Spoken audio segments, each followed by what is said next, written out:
Rajouri garden में कल एक जंगल जम्बोरी करके रेस्टोरेंट है, वहाँ पे बहुत तेज़ आग लगी थी और उस आग के लगने से उसके एक फ्लोर ऊपर एक कोचिंग सेंटर है और कोचिंग सेंटर से हमने सबने वीडियो देखे कि किस तरह से बच्चे कूद के बाहर निकल रहे थे। जैसे ही आग लगी तुरंत यहाँ पे दिल्ली फायर सर्विसेज की 11 फायर टेंडर्स पहुँच गई। कई घंटों तक लगातार आग बुझाने का पूरा एफर्ट हुआ और आग को पूरी तरह से बुझा दिया गया। किसी की भी जान नहीं गई। जब कोचिंग सेंटर से बच्चे बाहर निकल रहे थे तब वहाँ पे एक महिला कूद के गिरने से उनके पाँव का फ्रैक्चर हो गया। उनका इलाज, उनको कल हॉस्पिटल लेके जाया गया, उनका इलाज चल रहा है। जो ये रेस्टोरेंट है इसका fire NOC Delhi fire department cancel कर चुकी है, क्योंकि इस बिल्डिंग की इस रेस्टोरेंट में, हर रेस्टोरेंट में 2 एग्जिट होने बहुत ज़रूरी है फायर सेफ्टी क्लियरेंस के। एक एग्जिट रेस्टोरेंट बंद कर चुका था, इसलिए इसका फायर सेफ्टी सर्टिफिकेट विड्रॉ हो गया था। एमसीडी ने भी इस रेस्टोरेंट को क्लोजर के ऑर्डर दे दिए। इसके बावजूद भी रेस्टोरेंट चल रहा था।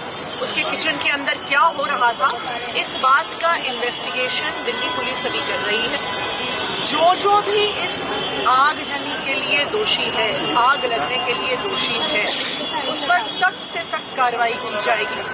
दूसरा, दिल्ली फायर सर्विसेज को ये भी आदेश दिए हैं कि पूरी दिल्ली में एक बार एक प्रॉपर ऑडिट होना जरूरी है कि अगर कहीं पर भी बिना फायर लाइसेंस के रेस्टोरेंट चल रहे हैं तो उन पर भी एक्शन किया जाए, उन पर भी कार्रवाई करी जाए।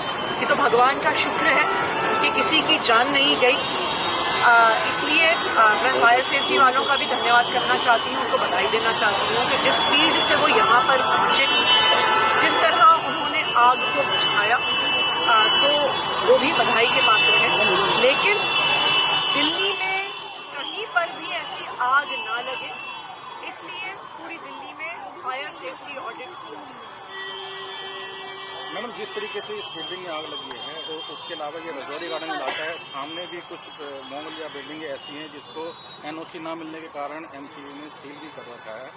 अब इस बिल्डिंग में आग लगी है, इस तरीके की इस रजौरी इलाके के अंदर सैकड़ों बिल्डिंगें हैं, क्या इसके लिए कोई द्वारा ना हो तो ऑपरेशन कोई चलाया जाएगा? तो जैसे मैंने कहा कि दिल्ली के सारे डेंसली पॉपुलेटेड एरियाज में फायर ऑडिट किया जाएगा कि कोई भी ऐसी बिल्डिंग है जिसके पास फायर एनओसी ना हो, वहां पर किसी भी प्रकार की कमर्शियल एक्टिविटी नहीं चलने दी जाएगी, क्योंकि किसी की भी जान को खतरा दिल्ली सरकार नहीं